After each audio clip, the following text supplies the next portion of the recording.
Welcome back, footy fiends. It's about that time for Group G. And Group G ain't nothing but a G thing, baby. These little groups in UCL driving me crazy. About to bring up Group G, baby. Coming at you live, footy fetish, baby.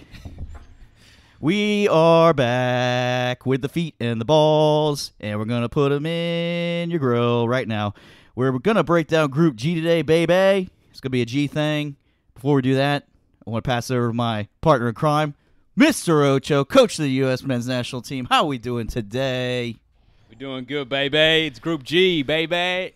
I'm so pumped for this group, not only for Juventus, but we're doing this in the daytime. We're doing it in the morning. I got my coffee, a little whisk in it, a little whisk.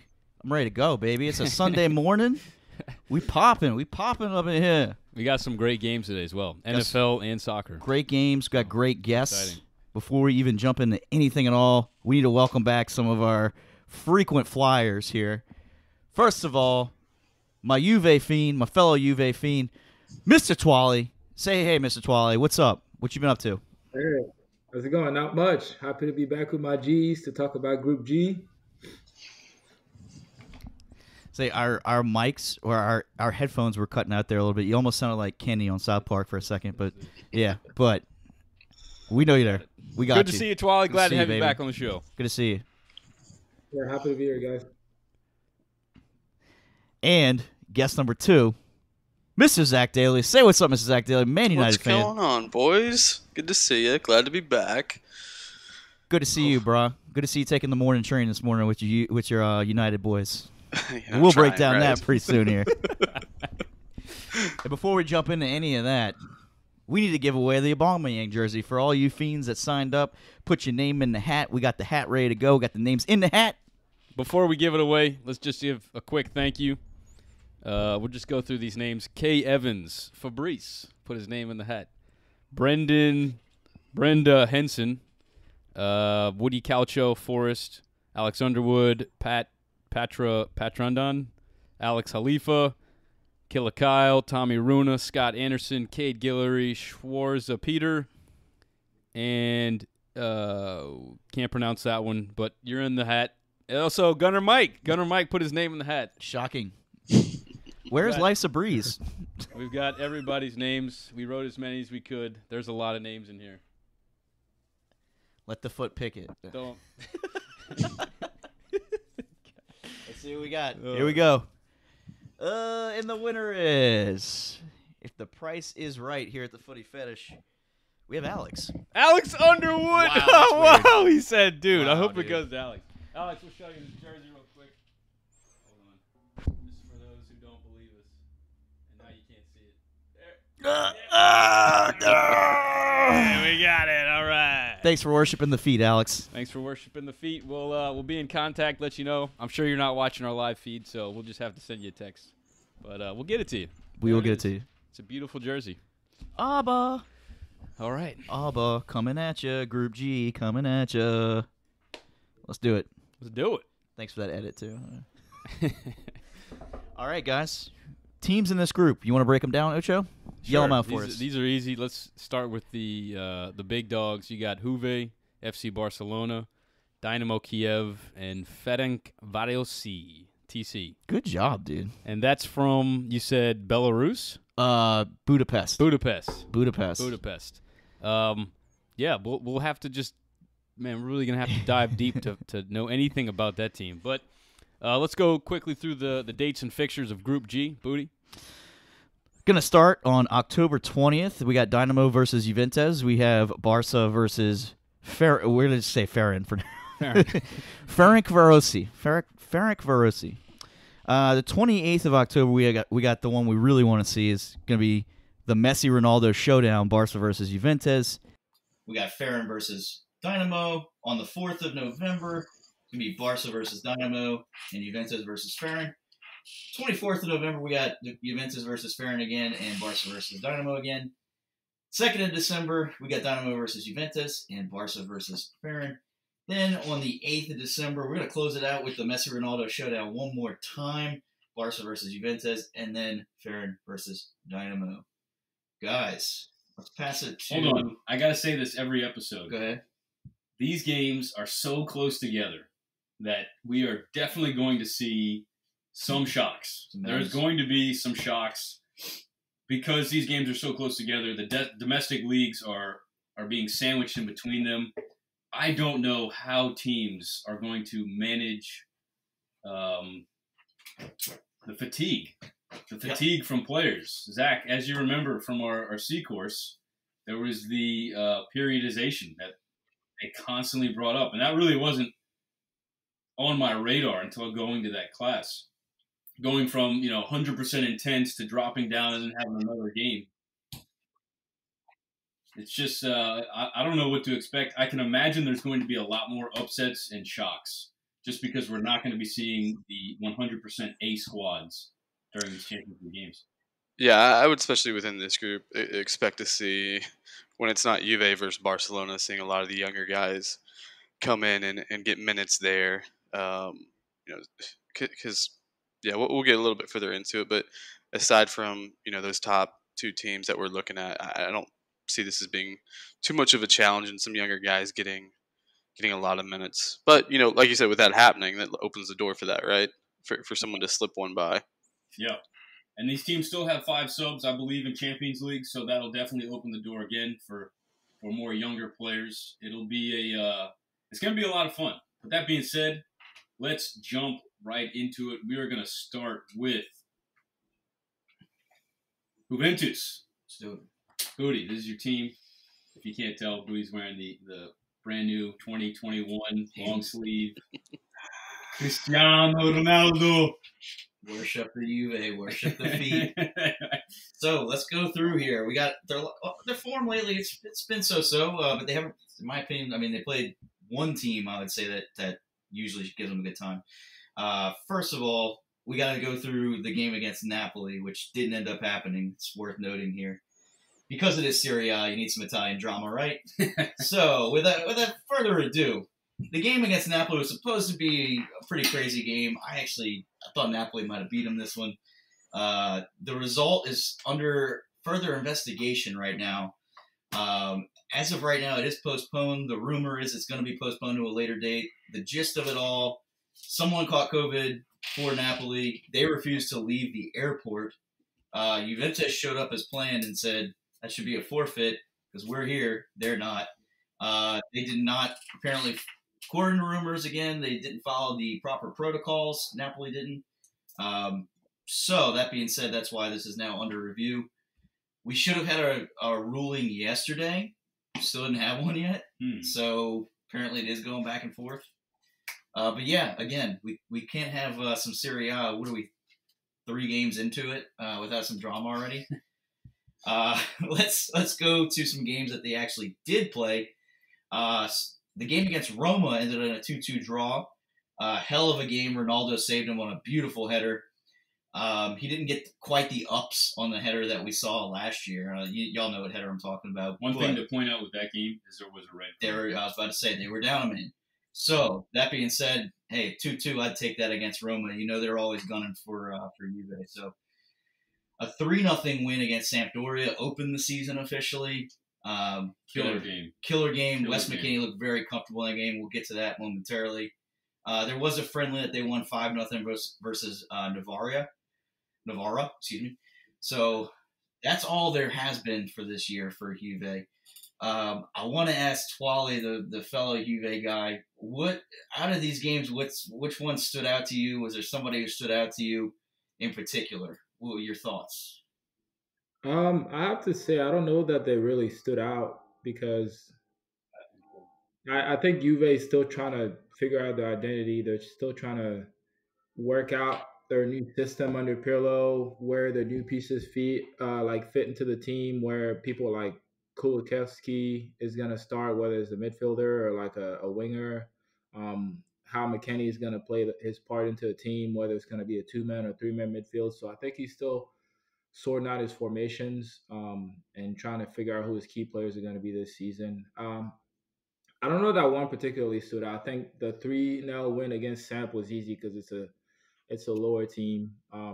Roma gave him a bit of a tougher time, and I think Napoli would have too if they played them. So I don't think this is the full gear Juve yet that we're expecting, but we'll see. Is it possible Pirlo is holding back, anticipating for the tight schedule that they have going forward? I don't know. I think he'd rather know what kind of team he has under him, and I don't think there's a point in hiding his like master plan for this season with a team like Inter hot on their heels in the league and Milan having just added a couple of decent players. I think the Italian league is going to be a little bit closer than it's been in the past few seasons. So for Pirlo, there's no point in like hiding any of his like plans for the forthcoming season. You took the words out of my mouth. I was going to agree 100%. I don't really think he has much to hold back right now. I also think he's experimenting with what he's got. So. That was going to be my follow-up. Do you think he's found his go-to formation?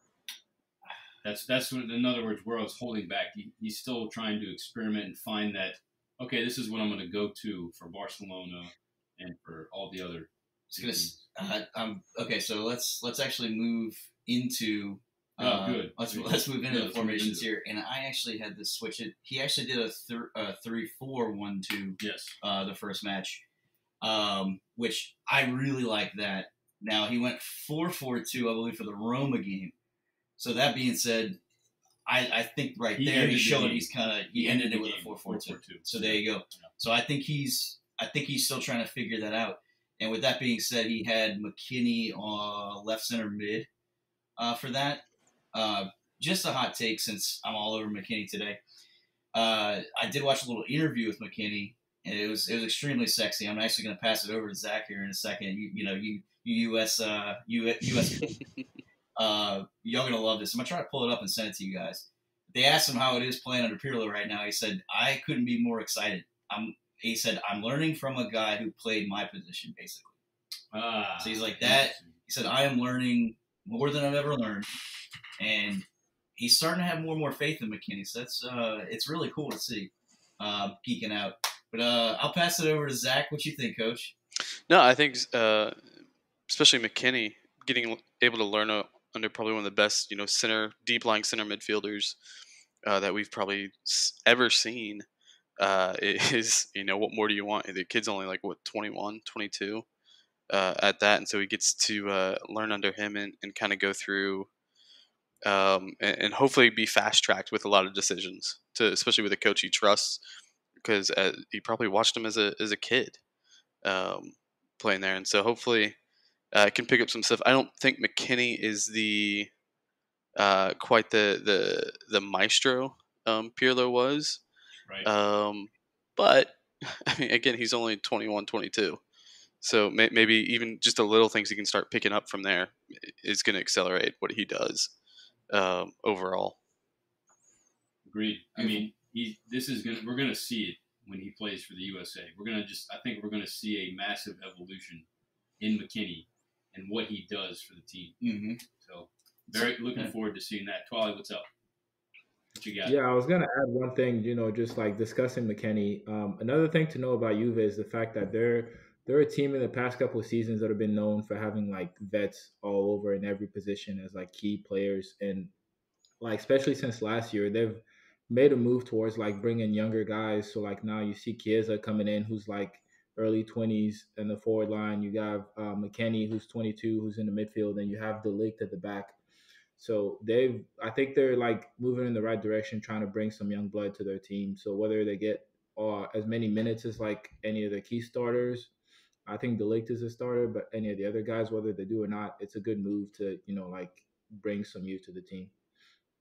Definitely, Certainly agree. Good point. Some of the things that they have been doing really well, they have been controlling the possession in the opponent's half very well. And, of course, McKinney's been a maestro for that. Getting Ronaldo open, I wanted to throw this out there. Something that Pirlo said when he first took the job is back in, sorry-ass times, they didn't find ways to get CR7 open. They didn't find ways to get him the ball. And it was really reminiscent because you could see it. You could see that in that first game against Sampdoria. they would control possession. They'd draw the defense in.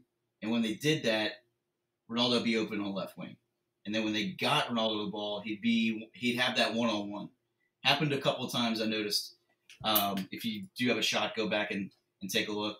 If you could pull up heat maps or anything of that nature. Sure I do that. A lot of times they would end up shifting the ball over once they sucked the defenders in.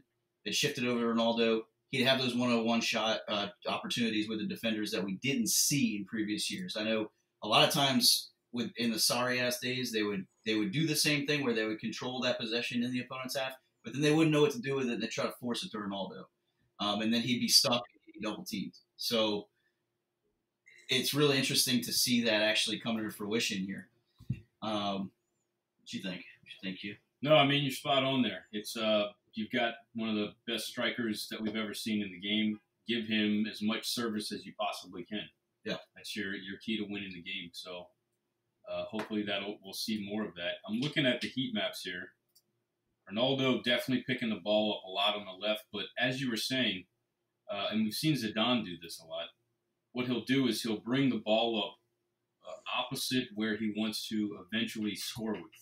And looking at the heat maps, the majority of the game was brought up through the right side, which sucks over Sampdoria to the right side and leaves plenty of space for Ronaldo. They can do a quick switch and then give him the space he needs to take one-on-ones. So, yeah, I mean, it looks like it's working. We're definitely excited for the Juve Barcelona game because they're looking thin. Yeah. And we'll get into that in a second as far as their roster. But before we move on, let's go over some key players that you would be picking up in fantasy. We got to mention, of course, that they've lost Higuain, they've lost Douglas Costa, they've lost Pjanic, they've lost Ntwali. They have gained McKennie, Artur. Fabrice, help me out. Anyone else? Chiesa. Wow. Morata has been added as well on loan. That's going to be fun. Damn, that's going to be fun. Tell us a little bit about Chiesa, man. Chiesa, I think a tricky player. He definitely plays with energy, like a little bit of that Douglas Costa mode, maybe less dribbling, just more straightforward to the goal, maybe a lot more goals, a few more goals and assists than Douglas Costa usually gives you. And he's got, age on his side. I'm interested to see what formation they play because they have Kulikevsky, the young Swede who's come in. They have Chiesa who's come in. They have Ronaldo up top, and they have Dybala, who's also another piece that people forget to mention. So interesting to see what formation they play with those guys and what they do because I think Dybala is another weapon that could really, swing their season. I'm just remembering another player that I forgot to mention. Morata. They brought Morata back. Yep. So they've got a whole bunch of attacking pieces. Like you said, I don't know how they're gonna start them. You have to imagine that the management's looking at the schedule that we mentioned, and they're like, we're gonna need backups. We're gonna need solid backups, and we're gonna need to rotate a lot of the starting 11. So with that being said, of course you got to go with Big Daddy Naldo, CR7 Cristiano. That's a first-round draft pick without a doubt. Absolutely. No question about it. Booty, I'll pass to you. Who is someone that you would definitely be picking up on a team? Dude, I'm going to throw out there, there's this guy named McKennie, but we haven't mentioned him yet. But I want to talk about Kulusevski. Kulusevski? Yeah, dude. Fun fact, our boy Mike's going to love this. We kind of snagged him from Atalanta. About a year ago, yeah. Shit. Youngster, he's only 20, Swedish. Really fun to watch. Scored the first goal of the season. That's right. That's right. He's a forward. I could see him if they wanted to put him as a winger too. I'm pretty sure he could probably do that. But really fun. He also is with Parma, so he's a straight Serie A guy. Yeah. Really fun to watch. Check him out if you haven't. Straight from Stockholm, baby. Straight out of Stockholm. So we're gonna pass it to you two. Let's go with Zach. Who is a player that you would be drafting from Juve? I gotta get Paulo Diablo. Like we talked about it. You don't hear him mentioned a lot right now, and he's a big key to what they do and kind of facilitating getting forward. I don't. Again, I don't know how you pick. You got obviously CR7 is going to be your number one, but I think right after that it's got to be Dybala. Nice. Ntwali, give us a player. I'll go in the back line and I'll vote Matthijs de Ligt because I think he's been a rock, especially with like a lot of the vets. I think Bonucci hasn't been very reliable. I think Chiellini is coming back from injury and he's been kind of so, fitness wise. But De Ligt, even with his bum shoulder, he's been solid. He's never afraid to go in for a tackle, never afraid to be like the captain, even without the armband at the back, that Bonucci should be sometimes when he's playing, but he's not. So look out for De Ligt to like make an impact when he comes back from injury. Honorable Nice. mention to close it out. Artur. That's a good one. Yeah. I mean, they got some solid players. I would say for me, their weakness at Juve is their outside backs. Yep. Danilo and Alexandro. I think those are going to be. That's going to be the heel of the team. That being said, Chiesa did play as a right wing back a little bit for Fiorentina at the beginning of the season. Pirlo's already showed he likes a 3-5-2, 3-4-3. Chiesa could be a nice little wing back winger over there. Yep. We'll see what happens. Imagine having Chiesa as a wing back, and then you go Paulo Morata, CR7. Like that'd be sweet to have those four players attacking. Need a towel. With that being said, let's go through some. We always like to end the group with a hot take for this team. Hot take from Juve. I don't know if this is a hot take, but I'm going to say they beat Barcelona twice. I can dig it. Who you got? What's your hot take? Ooh. I don't know. Come back to me. Quality. Hot take. What's your hot take for Juve in the group? Ooh. Not sure that I have one yet, but I think, definitely Juve ends up ahead of Barca in the group stage there. Okay.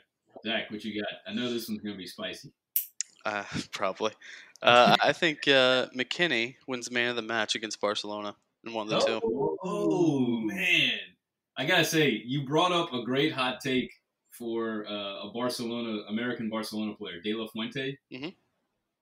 I'm gonna revisit that one. I don't know if you remember what it was, but we're gonna revisit that one. So far, Zach has hit 2 hot takes out the park with American players. So very excited to see that. What's your hot take? I got a really like Popeye's spicy chicken sandwich one. Juve loses Serie A but wins Champions League. Whoa! Boom. They're gonna finally lose Serie A, and they put their focus on Champions League. I like that. There's going to be another move made at that January window. Big one. I think defender. So I'm going to throw that out there. Okay. Boom. Nice. I heard some rumors about Alaba from Bayern. Them and Juve PSG are interested. Yeah, I did see that. Yeah. Interesting. He would be a good little fix. Right. Okay, cool. All right. That was great. Let's move on to this next team. You guys might have heard of them. They are FC Barcelona. Zach, do you want to take us away with the form? Yeah, I can rock on with the form. So they've only played 3 league games so far. 4-0 win against Villarreal, 3-0 against Celta Vigo, and a 1-1 tie versus Sevilla. It's one of those things when you look at 4-0, 3-0, and you're like, but you're still not overly impressed with what they did. And that's a concern. And then you get to a Sevilla game to where it's 1-0, and it just didn't kind of come off, right? And this isn't the Barcelona of old that we've probably the 4 of us have grown to love and watch. It's you look at statistically, you look at possession, right? That should be dominated. And they still get possession, but now it's like 54 or 56 and not in the 60s and 70s like it used to be. And so kind of seeing the evolution of this team under a new Dutch manager is going to be interesting. Because not overly, I want to say sold on Koeman or even Dutch managers of recent. It kind of seems like that there's possession, but kind of where's the purpose, and is it just to lull a team down eventually to go? And it's like I said, I mean, I've got horror stories with maybe a couple other Dutch managers in my previous teams, but it's just not overly sold.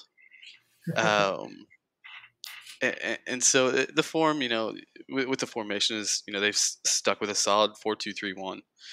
Continue playing the 10. Messi on one side, Fati on the other, with Griezmann up top, which you think would produce a lot of fantastic stuff. But it's still just it still just feels like it's not what you want. So maybe, like you said, it could be similar to Juve, where they're trying to grow under this new manager and trying to kind of get to a certain place to where it is successful. But again, you're just not seeing, maybe what we've all longed to see again were the glory days, and it's just not there. So maybe we just have to get used to a new Barcelona. Welcome to the rebuilding phase, my friend. Barcelona hasn't had to do that in a hot minute, man. They've been on top with. They could just buy players they needed. Now I feel like now is a rebuilding phase, and especially with a new coach. Yeah. By the way, dude, because the one thing I was going to point out, but you took it away from me. Sure, they're beating up on these, Celta Vigo, Villarreal. Mm-hmm. But the concerning thing is that Sevilla game that you needed to win, you drew. Yeah. Sevilla, man. Sevilla was the team last year that also knocked them out of first place and allowed Real Madrid to overtake them. So yeah, and it's, I mean, and where Sevilla, Sevilla conceded possession, but I mean, it's total shots more, chances created.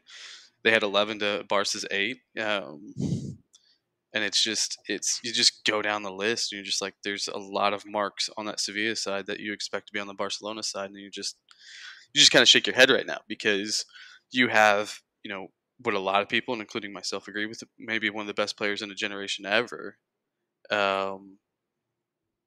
But it's like, is this going to be where he's got to carry everybody? I don't know. And granted, you've got Fati playing really well right now, getting goals in almost every game, multiple goals in every game. But Griezmann not producing.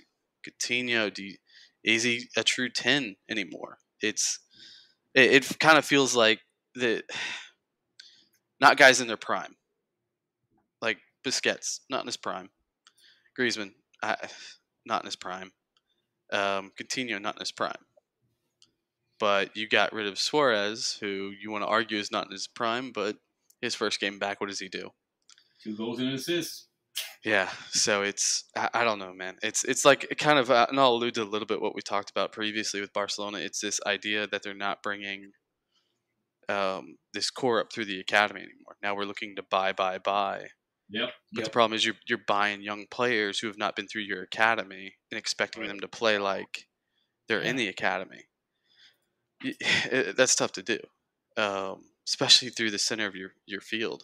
When you've got Busquets, who did grow through that, is now playing with Coutinho and De Jong, who have not. Now, De Jong is probably closer. Yeah. Ajax. Yeah, with an Ajax system that's very similar, again, very Dutch origin, but it's still not, you're not playing with that guy for years at a time. And so the adaptability is fairly quick, but going from there, man, I'm just not overly convinced in this Barcelona side. It's an extremely important point that you brought up I don't think we have yet. It's that Barca brand, that way of life, that style. They're forcing guys into it at this point. They're trying to buy it. Yeah. They're trying to buy that identity. You can't. Yeah. It takes time to cultivate that Barcelona identity. You have to go through La Masia. Yeah. If you don't, and you get bought, it's going to take some time adjusting, like you said, and they're going through that. This is the growing pains that we're seeing right now. And they're impatient. That front office is very impatient. The front office is impatient. I think the fans in Barcelona are more impatient. Yeah. They expect wins. Yeah. That being said, let's move on to the formation, and you kind of hit on that, Zach, with the 4-2-3-1. Can you kind of go through that with us and their kind of play style using that formation?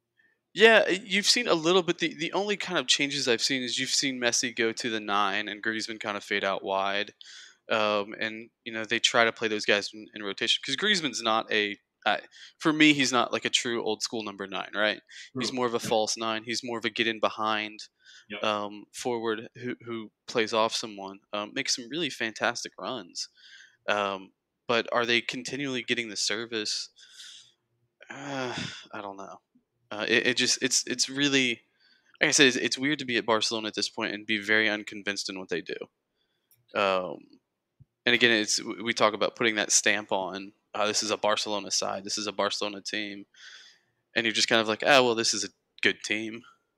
But is it like we talked about the brand? Is this the Barcelona brand? I don't see it right now. I agree. Looking at just the who scored, strengths and weaknesses with this formation, naturally you're going to be attacking through the wings, and when you have a player like Messi and Coutinho, you're going to be attacking with through balls and trying to finish your chances. So, like you said, Zach, it's a new formation. It's a new coach. We really haven't seen their identity. It's definitely a new identity. In the past, I know that they kind of forced coaches to play the 4-3-3, and slowly seen them get away from that traditional 4-3-3 play style. Granted, a 4-2-3-1, you could argue, is the same thing, but they're coming out on paper different formations. So that's going to be interesting moving forward. Who are some key players? And we'll go to Ntwali. Ntwali, we haven't really heard from you about Barcelona. Do you want to drop in some knowledge here about anything you've seen from Barcelona, or you want to just drop some players? Yeah, I think like Zach just said, their forward line is a little disjointed, and the thing to kind of consider is that like 3 out of those 4 guys are the main playmaker for their like team. So like Coutinho is like the 10 for Brazil. Messi, even though he plays out on the right wing, is the 10 for Argentina, and Griezmann is the main playmaker for France. So you have 3 guys that are used to being the ball carrier for their team, all like battling and wrestling for like control of a Barcelona team. Ansu Fati, his pass is simple. He's got to stay on the left wing and sort of just make the runs, finish the plays off. But all those guys are trying to let the other guy go at the same time as like have their own input in. So sometimes you probably might see each one of them trying to serve the other one up on a plate instead of like just being the guy that takes it by the scruff and finishing. And they also don't really have a true 9 since Suarez just left.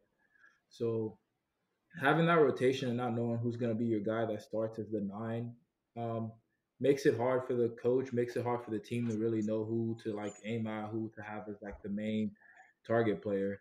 And they have players like Ousmane Dembele, who's I don't know like in and out with injury, but who should have like so much more impact for that team. Who's a true winger that should make an impact on the right wing. Playing Griezmann on the right wing does not work at all for me, in my opinion. So I don't know. They need to work that out. They need to figure out if their system is going to be a 4-2-3-1 or if they're going to need to do a 4-4-2 and have like Messi and Griezmann up top. We'll see. I don't know. So that 4-2-3-1 for me seems like it wouldn't work that well. Boy, they continue to force that winger position down his throat, don't they? Yeah, Griezmann. And I think it's just to justify how much they paid for him. Now I don't know what to do with him. Well, also the 4-2-3-1. If you're Griezmann's playing a right winger. If your right back is capable, you can ask Griezmann to like slide inside, and almost kind of play as a center forward. But it just depends on what Koeman's doing. I don't really know who is occupying. I think it's Sergio Roberto. Yes, right back. Sergio Roberto the type of player to fly down the wing and occupy that wide space and allow Griezmann to cheat inside? I don't know. It doesn't seem that way. I don't see him as like a flying right back. He's more of a kind of right back. Kimmich? Okay. Yeah, and I mean... Go ahead, Zach. Yeah, sorry. And I was even just going to point to, like, when you go through and look at this roster, once you get past the 11, it's kind of hard to start picking guys out, right? You've got Dembele, which we've talked about, the second coming of Serginho Dest, and that was just in the recent game. So hopefully Serginho maybe is that that right mid that looks to push up as, like you said, if Griezmann starts to tuck in or whatever right wing starts to tuck in. But man, outside of that, you've got and I always mess up this guy's name, Panjic. Pjanic. It's weird, but after that, you look at it and you go, okay, as much as like I say, I'm going to try to hype up U.S. men's players. You've got on the bench Conrad de la Fuente, Inaki Pena, Carles and Elnia. Like, do any of these names like register with anybody? I know there's one. I don't know if you said it, but Puig. Yeah, you've got Ricard Puig.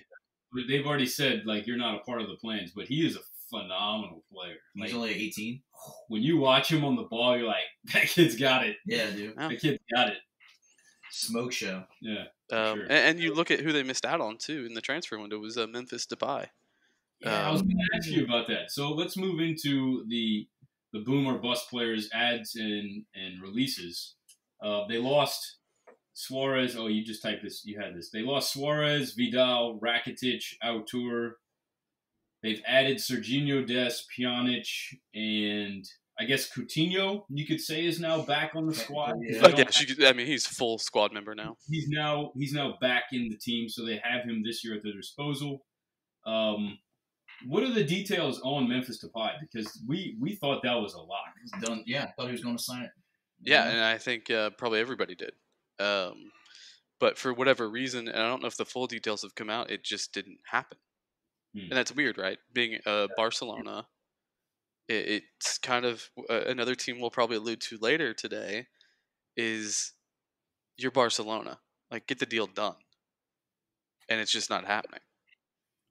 And so now you've got a pissed off Messi who's not getting the players around him he needs. Not just once. Let's be honest. It's players he needs around him. Mm-hmm. And so you're surrounding him with, Griezmann, who he wanted, but Griezmann's not really panned out, right, for Barcelona. It's not been the Griezmann of Atleti. Coutinho, we'll see this year, but, even last year he was just coming off the bench. Right. And so now he's the starting number 10. And then with Fati, hopefully, because he's young, is he going to be a streaky player or is he going to be consistent? And so hopefully he's consistent for Barca, but we'll see. But it's like you said with Memphis, it's there's a proven striker who went through his time at United, didn't really hit, got to Lyon and caught fire, and he's Dutch and he's worked with Koeman before, and so you need to get that deal over the line, and it just doesn't happen.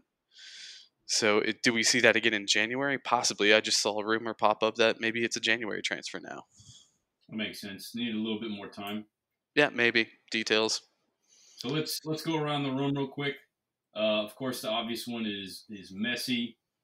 I think for me, if I'm going to grab a player, I'm going to be grabbing probably Alba. Jordi Alba. Just because he's been there for so long, he's a very consistent player. He's on the left flank.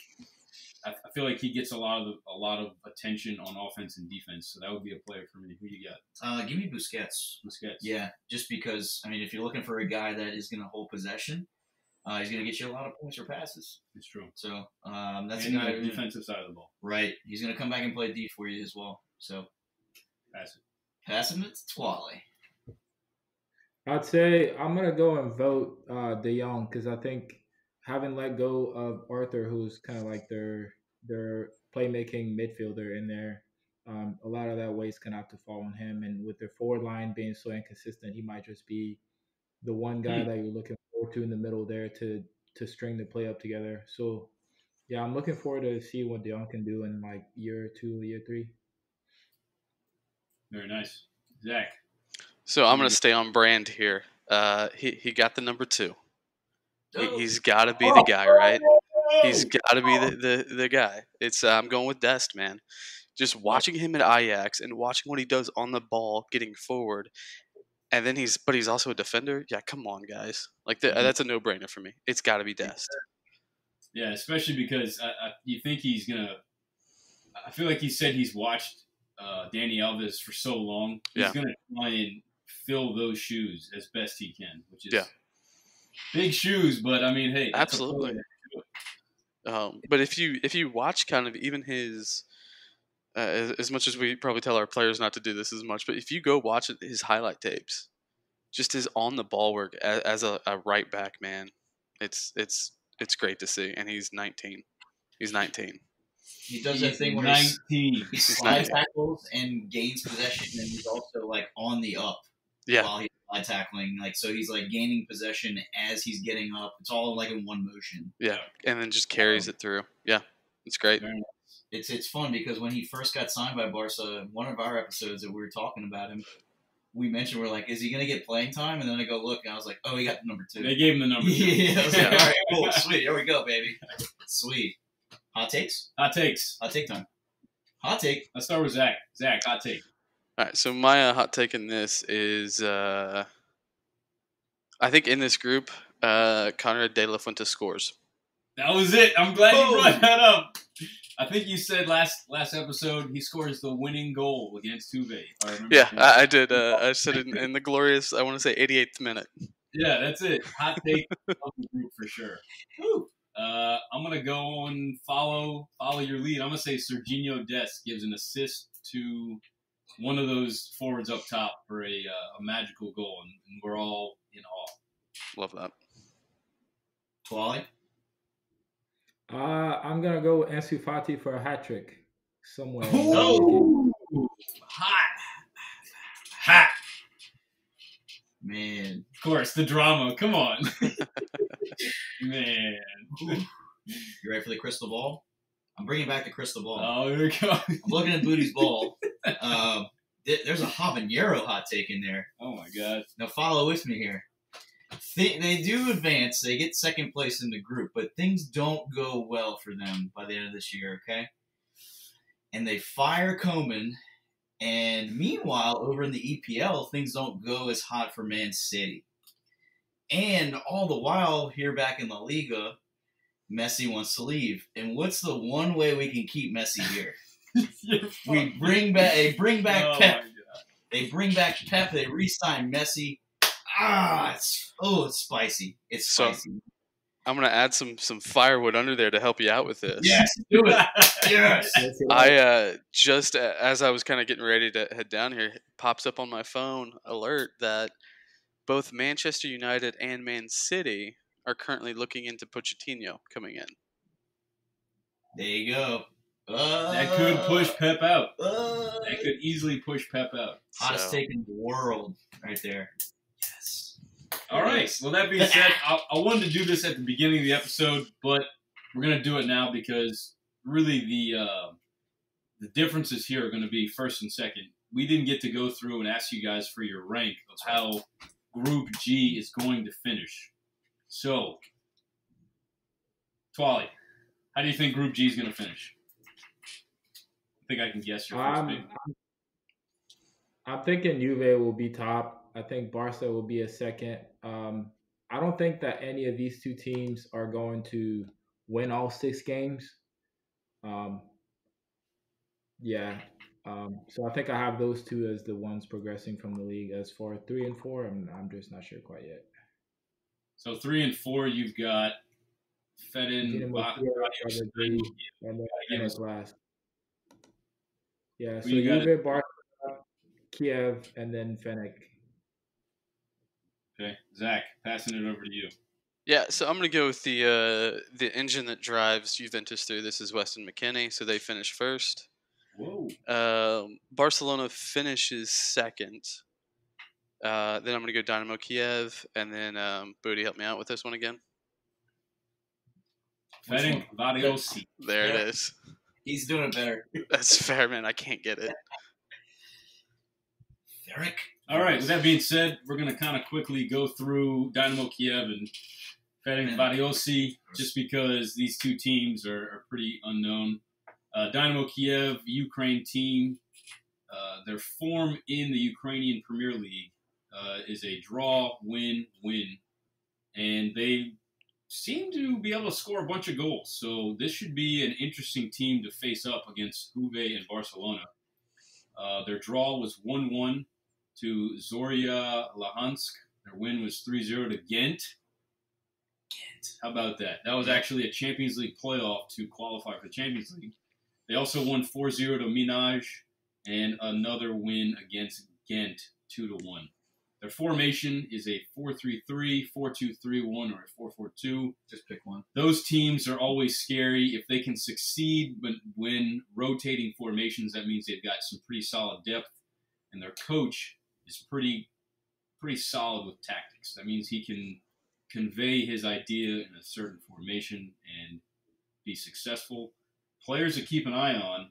I mean, you got to be really desperate to be drafting from Kiev, but you got Fabrice, Slovenia, forward Viktor Tysgankov, midfielder, and Vitaly Buyalovsky. Lots of Ukrainians in this team. Yeah. If y'all have anything to say about Dynamo Kyiv, please speak up. Yeah, I mean, I'll just speak on maybe not overgeneralizing, but what's good about these teams is their environment when you play them at home. It's a war zone. It's, they're going to give, those fans are going to give everything because it's the biggest stage for them. So the fans, I think, are probably going to be the biggest players in these games. And just rattling the cages and trying to, put a team off balance, because when you're going to play Dynamo Kyiv, this isn't going and playing Man City at their nice stadium.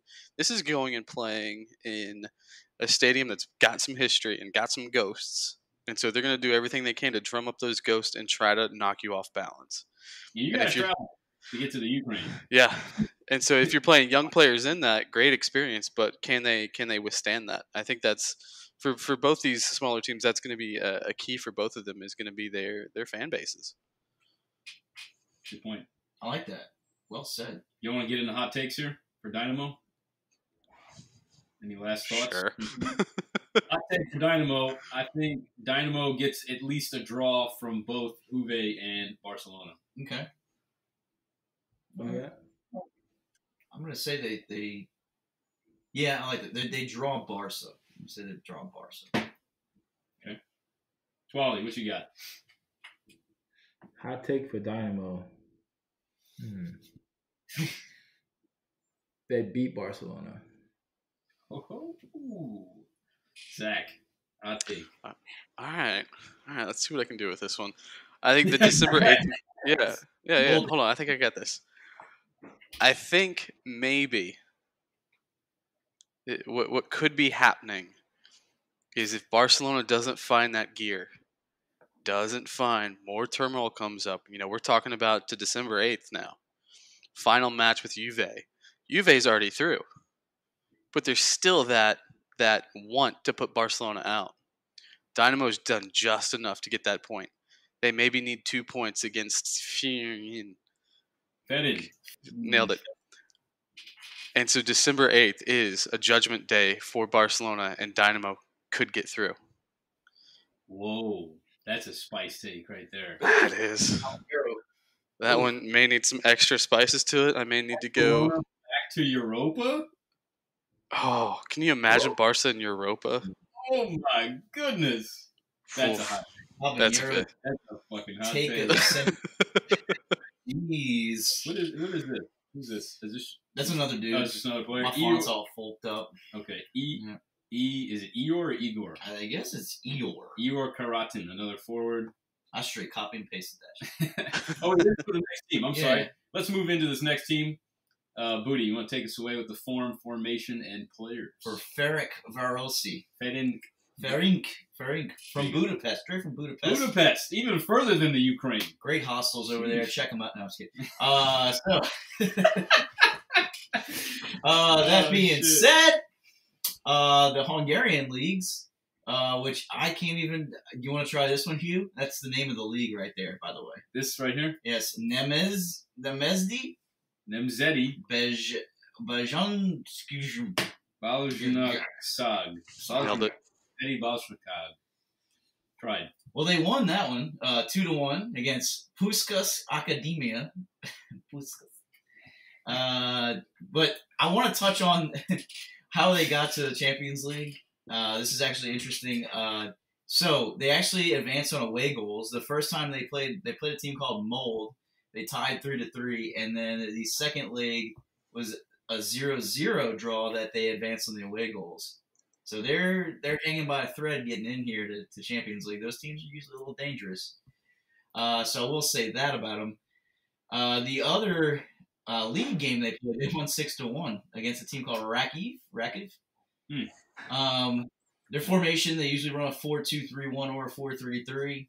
Another good sign that their coach likes to mix things up, but he knows what he's doing at the same time, like Ocho said about the previous team. Players to keep an eye on, I'll throw this one out there. His name is Frank Boli from Ivory Coast. Frank. Yes, yeah, he's got the NCK at the end. We have a Frank on Messi from the Ivory Coast. So there you go. Frank Boli from Ivory Coast is forward. Went right back to Frank. Frank. And then we have Eor Karatin from the Ukraine, another Ukraine guy. Another forward. That is pretty much all I got for you. My hot take for them, someone on this team will score a goal. Hot take. They lose every single game. Yikes. Zach, what you got? Man, I don't know if I got any hot takes for this group. Happy to see them get to the Champions League. There you go. Dislike that they beat Molde to get through. Previous manager of Molde, fun fact, was Ole Gunnar Solskjaer. Whoa. Oh, okay. Before he came to United. And I can only assume that Puskas Academia is named after the Puskas Award. Right. Same guy. Okay. I was thinking the same thing. Yeah, I just got fun facts, man. I don't have any hot takes on this group. I like that. Take the fun facts. I learned something today.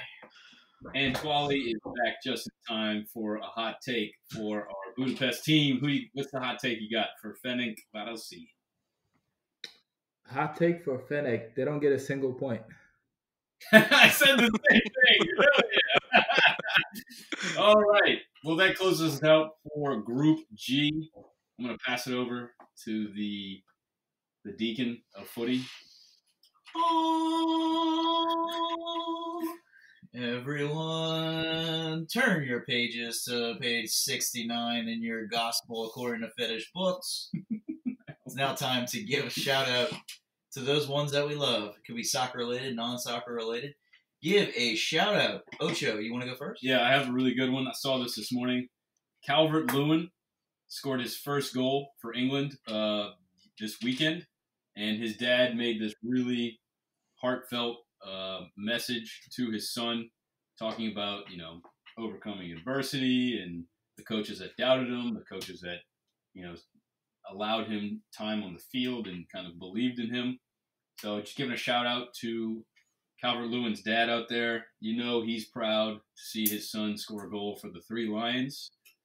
Appreciate you, Dad. Good shout out. I like that a lot. Ntwali, you want to take it away? Yeah, sure thing. I don't know. I might be stepping on Zach's toes here because I hear he's like a Man U fan, but Something like mine that. is going to be for Marcus Rashford for getting an MBE. So in case people don't know, an MBE is like basically being an honorary knight in England. And Marcus Rashford just got this award from the Queen for like his service in like COVID and doing stuff for like the National Health Services and like trying to provide meals for like kids that were stuck at home like during this crisis. So for me, just a big like thank you and congrats to the man for like being so young and stepping outside of like the world of soccer and doing something so like groundbreaking and nice in this country at a time that was so hard for everyone around the world. So yeah, my shout out is to Marcus Rashford. Yeah, man. Love that.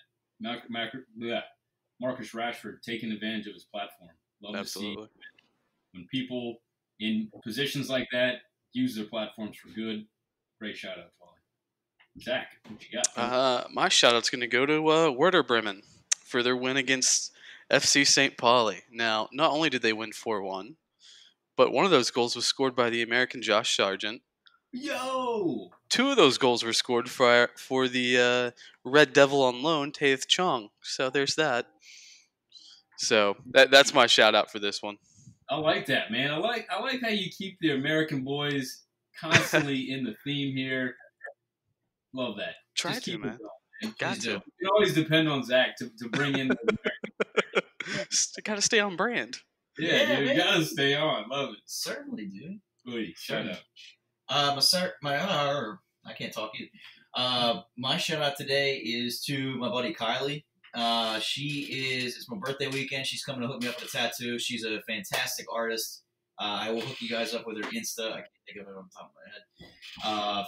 Fantastic stuff. She's coming to hook me up for a birthday tattoo this weekend. Yo, awesome. Yeah, it's the 11th tattoo for you, booty. I'm racking them up. Mom always said, so I've heard once you get one, it's just like addicting. You got to keep getting more. Start thinking. You're like, man, I really want this too. I wonder what I could do with this. I wonder what the artist could do with this. That's what gets me. I think the line is once you start to get them on your neck and face. Once you've crossed that line, it's like, yeah, I can't do that. There's no coming back. Just keep going. Yeah, I can't do necks. I can't do face. Knuckles. Yeah, that's another line. Once you pass knuckles. Well, maybe not. I've seen like one tattoo on the knuckle, but like neck and above, once you get there, it's like, okay, I have a path in life that I'm gonna have to follow because there's not much I can do with a neck tat. No, I think it's just SoundCloud rapper, right? When I was a kid, it's funny. It brings me back to soccer. When I was a kid, I used to love seeing the Italian team, and like everybody would have like the arm tats and shit. Yeah, hell yeah. Or being like a teenager, I was like, yeah, I want that. Like I want it all just tatted up because I mean. I don't have the muscle. I look like a bitch already, so I need something to make me look badass. So yeah, she's hooking me up a little. We're gonna do a wrist tattoo. It's gonna be a New Orleans tat, actually. Nice. It's gonna be like a Katrina tattoo. So it's gonna be sweet. Nice. We're gonna do the Katrina House X. Oh yeah. We're gonna do 504, like around the X, and that bottom part of the X will be fleur de lis. I'm gonna rock that, yeah. Dope. Black and gold For sure. Everything black, fleur de lis gold. Awesome. If we win the Super Bowl this year, you've got to just put that year underneath it. I'm down. I'll have her add it. Yeah. I'm gonna have her do a World Cup trophy tattoo for me next World Cup. Yeah, because we're winning it. Let's go. Yeah. So. All right. Let's do it. All right. You ready to close it out? Yeah. Let's close it out, baby. Follow us on Insta, Facebook, Twitter for the Twatters. Donate to our Footy Fetish Show Fund on the great Patreon. We're trying to get to the World Cup. Help us get to the World Cup, folks. Donate $1 to our World Cup fund in 2026. The Footy Fetish Show will be there live coming at you. So, that being said, you have anything else for us? NovaAcai.com.